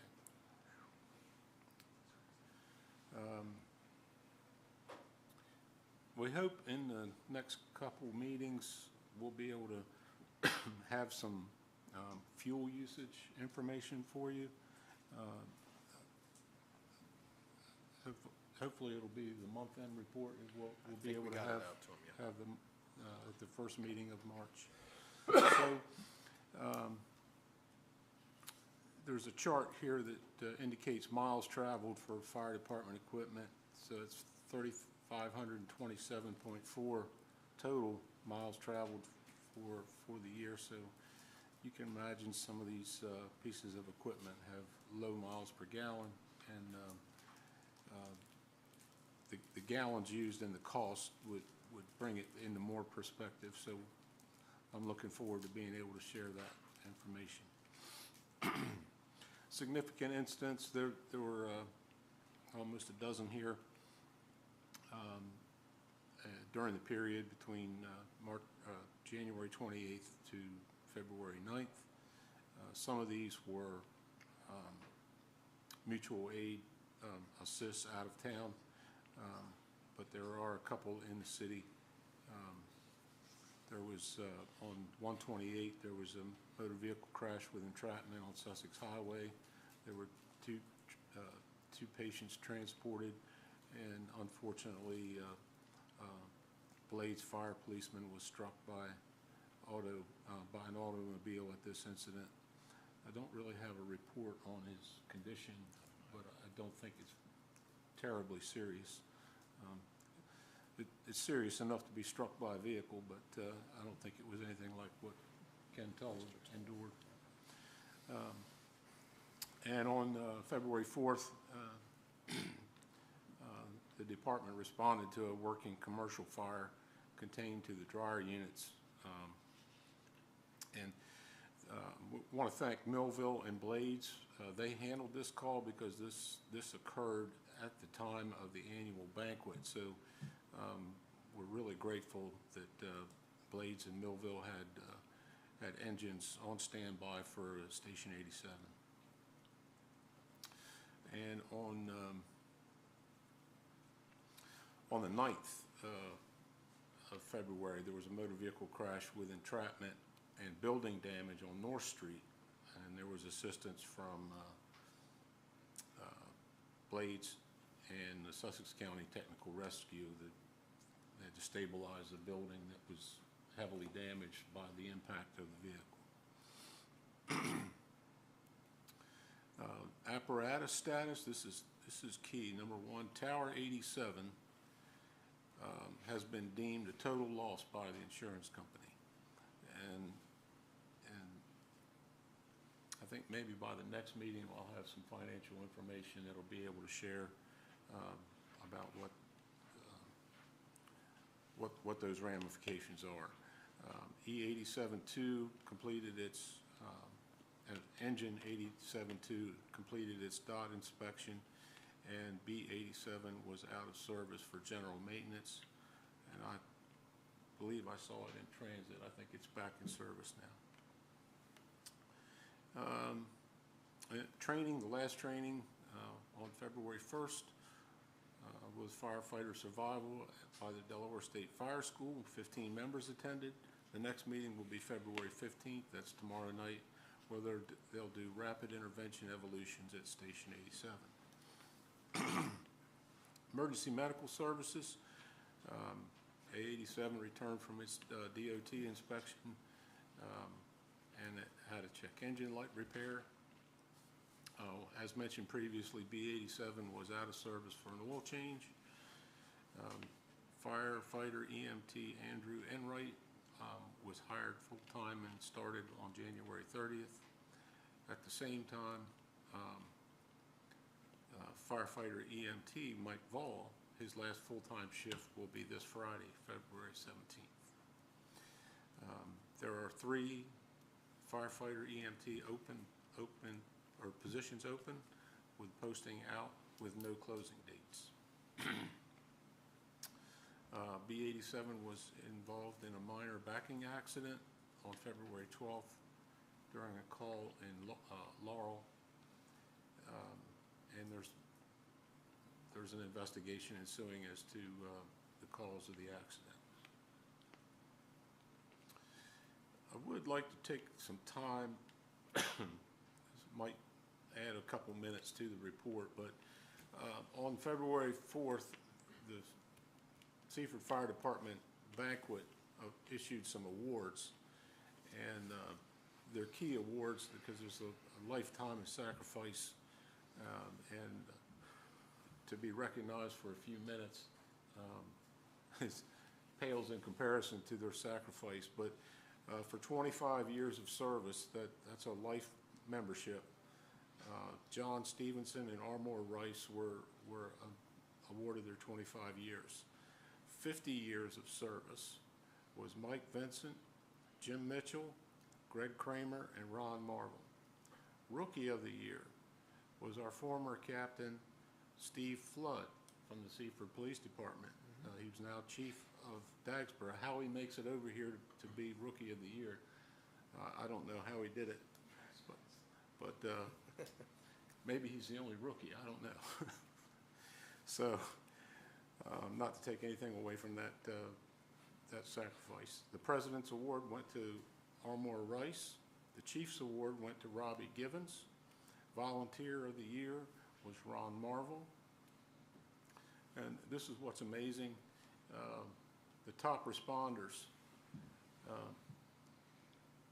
Top responder was Ron Marvel, who achieved his 50 years service. That's top responder for the year. Chief Wilson, second. Matt Reed, Ben O'Beer, Kevin Brown, Steve Flood, Scott O'Reilly, Chase Flood, and Trevor Holmes, who is a student at a college in Connecticut, made the top 10 in responses. So I think that's something to be proud of. The top fire police responders were Gary Moore, Rick Stewart, Bill Kohler, Frank Bradley, and Ken Tall. For those of you interested, the new State Fire Commission Regulations 709 are in public comment until March 1st, and they had a meeting with the American Red Cross about Sound the Alarm program for April 20, for this coming April in the Seaford area. So we'll move on to the Seaford Police Department. Total complaints for the year, 1,237. There's columns which detail the previous periods. So that's the total complaints, and you'll see them distributed down through the column there. And we'll note of those calls, there have been 42 false alarms, which is a little below average for the year, but we're only about 6 weeks into the year. So under criminal, there are 258 crimes reported, and you'll see the distribution through there with an 80% clearance rate. Now, the chief did mention that there was the clearance rate has dropped some, but it's still above average. We are working through manpower shortages in the CID, the Criminal Investigation Division. Additional crimes below, there were 34 complaints consisting of aggravated assault, burglary, fraud, kidnapping, larceny, motor vehicle theft, rape, robbery, and a weapons charge. And you can see in the crime view chart the distribution of the busiest days of the week and the busiest times of day. Drug complaints, there were 21 listed drug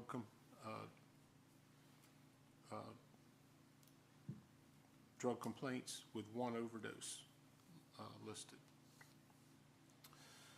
371 traffic contacts, 104 citations, and 6 warnings. 9 DUIs through this period. 2 were crash related.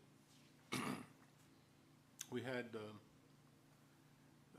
34 crashes, 14 reportable, and 1 involved a pedestrian.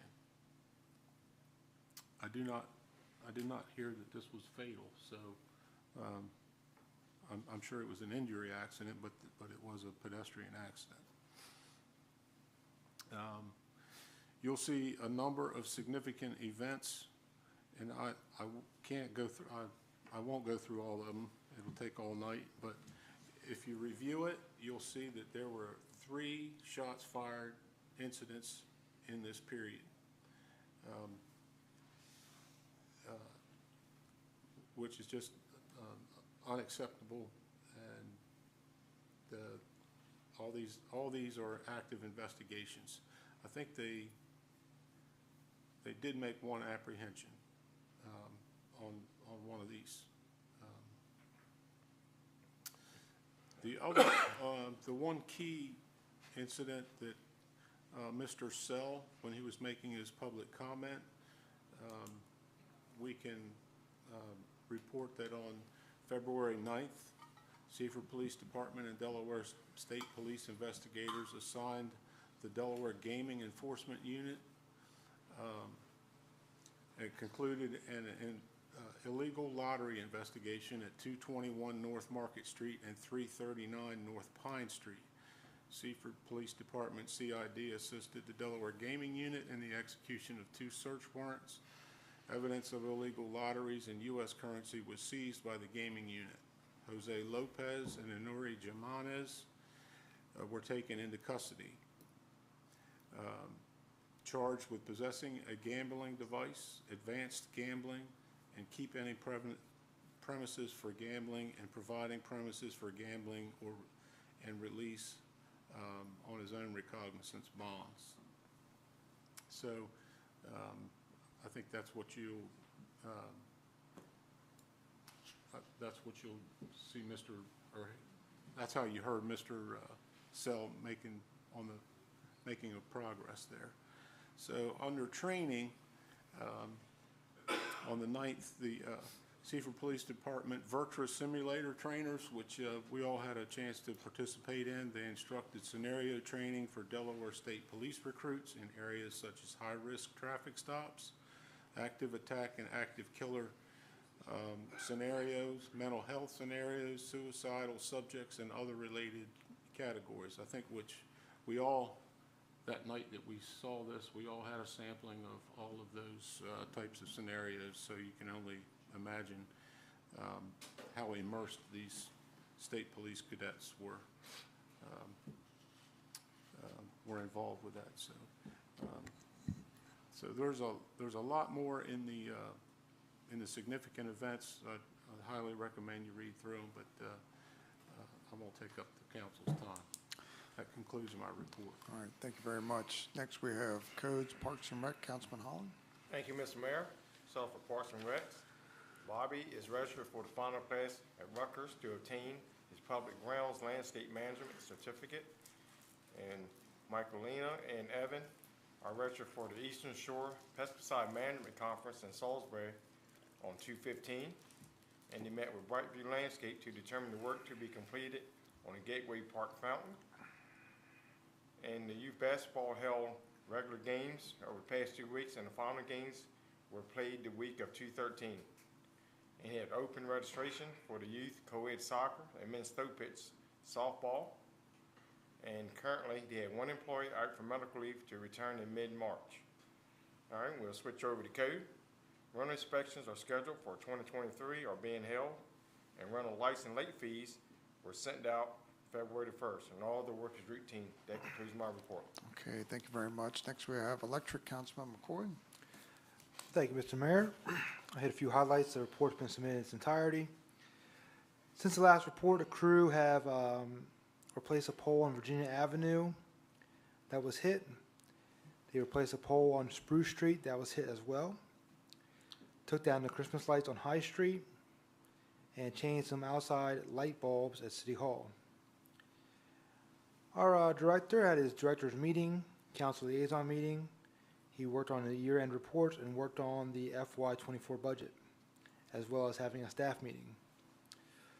Next few weeks, they're going to start working in Bel Air multifamily, single-family residence section. Start working on Muirfield 1 Phase 3 and continue changing the lights on Sussex Highway to LED. Mr. Mayor, it's been my report submitted in its entirety. Okay, thank you very much. And finally, we have Public Works, Wastewater Treatment, Councilman King. Thank you, Mr. Mayor. I'll start with the Public Works Department. Cleaning has started on key sewers as well as lift stations. Sewer repairs were conducted on Arch and Phillip Street. Parking bumpers were installed at the Shropness Park. Director Burley Mears received bids for the Seaford Village and the new front-end loader. A few new water service taps were installed on Clarence Street as well as Bradford Street. I'll jump over to the wastewater treatment facility. All is operating well. The plant performance is good. Working on the RAS pump installation, and they had to pull the Manor House pump for clogging issues. Some of the projects that are going to be taking place over the next few weeks: new flow meter installation at 534, working with a contractor on sewer and water installation on Shipley Street, repair cleanouts on the smoke testing list, keep the plant up and running with 0 violations. Big shout out to Burley Mears and Bryant Tiff. Unfortunately, I wasn't around to partake in the 25-year recognition ceremony, so just congratulations to both men, and thank you for your service to the city. And I want to take this opportunity to score some major brownie points. I want to wish my wife a happy Valentine's Day. There we go. One day a year just isn't enough to show her how special she boy. is to me. So, babe, love you. Happy Valentine's Day. There you go. Shamed all you fellas before you at the end. Yeah, man. Of course, you hope there's something better on TV Yeah, I wasn't than trying to watching show this, anyone so. up, man. I give you all an opportunity. You did that. Listen, we do appreciate our employees that have been with us a long time. It's a blessing that shows out through all the work we do to have that kind of experience. We do appreciate them, and appreciated that I was hoping Chief Wilson was going to be here to allow us to come and be a part of that celebration that night. That's quite an honoring event. So with that, accept a motion to adjourn.